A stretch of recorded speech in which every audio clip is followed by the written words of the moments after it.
విద్యార్థులు ఈరోజు మనం ఫారెస్ట్ అడవులు అనే పాఠం మనం నేర్చుకుంటున్నాం.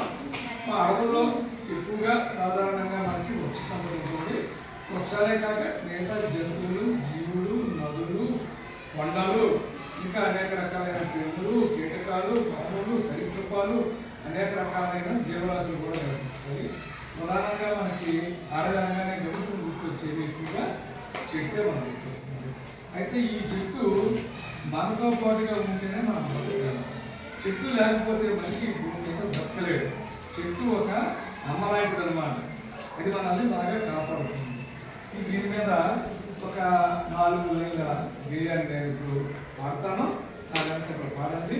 చెట్టు యొక్క ప్రాధాన్యతను మనం అర్థం చేసుకుందాం. చెట్టే నీ తోడు, చెట్టే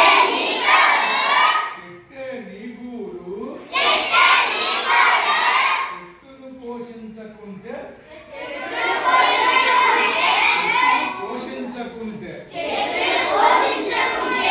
బ్రతుకంతా గోడు. చెట్టే నీ నీడ, చెట్టే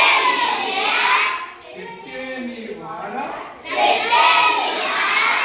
చెట్టే నీ నీడ, చెట్టే నీ వాడ, చెట్టును పోషించకుంటే పడుతుందట చీడ. చెట్టును పోషించకుంటే పడుతుందట చీడ. చెట్టును పోషించకుంటే పడుతుందట చీడ. చెట్టే నీ నాడి, చెట్టే నీ మేడి, చెట్టును పోషించకుంటే పుట్టదు కదా పాడి. చెట్టును పోషించకుంటే పుట్టదు కదా పాడి. చెట్టే నీ ప్రాణం, చెట్టే నీ బాణం, చెట్టును పోషించకుంటే తప్పదు కదా మరణం. చెట్టును పోషించకుంటే తప్పదు కదా మరణం. మనకి చెట్టు మనతో తోడు.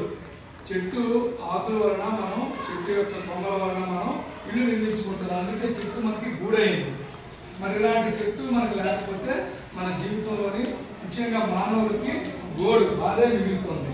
మరి చెట్టు కింద మనం నీడవుతుంది. అలాగే చెట్టు అంతా కొట్టేసి ఊరంతా కొట్టుకుంటాం. ఊరినే వాడ అంటాం. అంటే చెట్టే మనకు పెద్ద ఊరిగా మారిపోతుంది అన్నమాట. అది వాడ అంటే. అలాంటి చెట్టుని, ఆ నీడని, ఆ వాడని నిర్మించుకోకపోతే మనుషులకి చీడ పడుతుంది. అంటే మనుషులు ఎక్కడ బ్రతుకుతారు?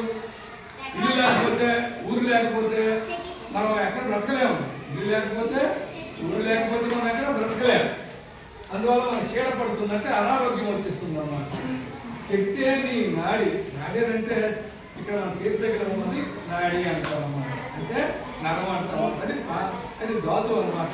చెట్టు మనకి ఒక గొప్ప శక్తిని, నాడి ఎలాగైతే పనిచేసి శరీరంలో మనకి నాడి ఎలాగ పనిచేస్తే, నాడి కొట్టుకుంటే మన ప్రాణం బ్రతుకుతాం అన్నమాట. అలాగే చెట్టు ఒక మన శరీరంలో ఒక నాడి లాంటిది. చెట్టే నీ మేడి. ఉన్నాలంటే ఈవేళ నాగలు కూడా చెట్టే. చెట్టుని పోషించకుంటే పుట్టదు కదా పాడి. చెట్టుని పెంచితేనే పాలు వస్తాయి. పాడి అంటే పాలు. అంటే చెట్టు అంటే ఇక్కడ చెట్టనే కాదు, పచ్చని గడ్డిని పశువులు మనకి పాలిస్తాయి. అది పాడి వస్తాయి అన్నమాట చెట్ల వల్ల. అలాగే చెట్టే నీ ప్రాణం. ప్రాణవాయువు ఏదిస్తుంది? చెట్టు. చెట్టే నీ బాణం. ఎవరైనా చంపాలంటే ఈ రోజుల్లో మనం తుపాకీలు, కత్తులు, కర్రలు కొనుక్కుంటాం. పూర్వ రోజుల్లో బాణాలని చేసేవాళ్ళు.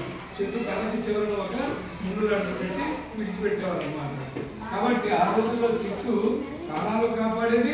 ఎవరినైనా రక్షించుకోవాలి అని అంటే బాణాల కూడా అదే మారేది అన్నమాట. అని మనం మార్చుకునేవారు అన్నమాట. దాన్ని అలాగా వాడుకునేవారు అన్నమాట. చెట్టును పోషించకుంటే తప్పదుగా మన భూమి మీద చెట్టే లేకపోతే మనుషులందరూ మనకి సరిపోతాం. ఎందుకు? ప్రాణవాయువునిచ్చే చుట్టం, దాత, బంధువు, దైవం ఎవరు ఉండరు చెట్టు కాక. కాబట్టి చెట్లను మనం పోషించాలి. అంతేగాని ఆ మొక్కలు తీసుకొచ్చి అలా ప్రక్కల్లో మీరు వదిలేశారు మొన్న.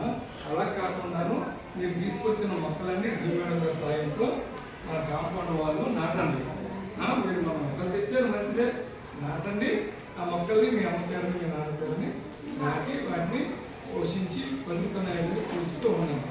చెట్లను మనం నాటుకునే అలవాటు చిన్నప్పటి నుంచి నేర్చుకోవాలి. ఖాళీ స్థలాల్లో చెట్లను నాటుతూ ఉండాలి. భూమిలో ఒక ఉద్యమం ఉంది, ది గ్రీన్ బెల్ట్.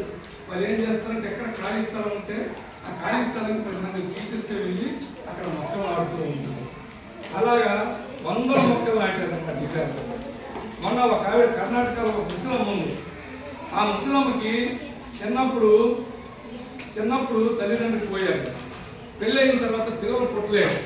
ముసలోడు కలిపి కొన్ని వేల చెట్లు నాటేశారు. ఆ చెట్లనే పిల్లలు అనుకున్నాడు. అలాగా ఆవిడ కర్ణాటక రాష్ట్రంలో వందలాది చెట్లు నాటేసింది. ఆవిడే ఒక అడవిని సృష్టించేసింది. కానీ ఆవిడ ఎవరి కోసం వేయలేదు. ప్రతి చెట్టుని తనకు పుట్టిన పిల్లలాగా రోజుకి వెళ్ళడం, ఆ చెట్టుకి వెళ్ళిపోయడం, పిల్లలు లేదో చూడడం, అలా చెట్లు నాటితే మన మోదీ గారు అని పిలిచి రాష్ట్రపతి ద్రౌపది ముర్ము గారు చేతులుగా ఆవిడకి అవార్డు ఇప్పించారన్నమాట. ఆవిడకి విడుదల ఇప్పించారన్నమాట. ఆవిడ చేసిన సేవకి ఒక చదువుకోలేని ఒక అవార్డురాలు, ఒక ముసలమ్మ కర్ణాటక రాష్ట్రంలో మొత్తం చెట్లన్నీ నాటిందన్నమాట. ఒక ఊరు చిన్న గ్రామంలో పుట్టింది. ఒక 10 కిలోమీటర్ల రోడ్డు, ఎక్కడి నుంచి సాగుతున్న రోడ్డు, ఆ రోడ్డు పక్కన చెట్లు నాటుతూ వెళ్ళిపోయింది. ఎక్కడ ఖాళీ ఉంటే అక్కడ మొక్కలు నాటేస్తే మా పిల్లలు అంటారు. అదే చిన్న చెట్టు నా కొడుకు అంటారు, వేప చెట్టు నా కూతురు అంటారు. ఇలాగా పిల్లలు కొడుకులు కూతురులా తీసుకుంటుంటుంది అన్నమాట. కాబట్టి చెట్లను మనం నాటడం అనేది నేర్చుకోవాలి. చెట్లు లేకపోతే మనం అవి ఉండదు. చెట్లు లేకపోతే వర్షం రాదు. చెట్లు లేకపోతే వరదలను ఆపలేము. చెట్లు లేకపోతే ఆహార పదార్థాలు మనకు ఉండవు. చెట్లు లేకపోతే ఔషధాలు కూడా మనకు ఉండవు. అనేకమైన ప్రయోజనాలు కలిగిన చెట్లను మనం తప్పనిసరిగా నాటాలి.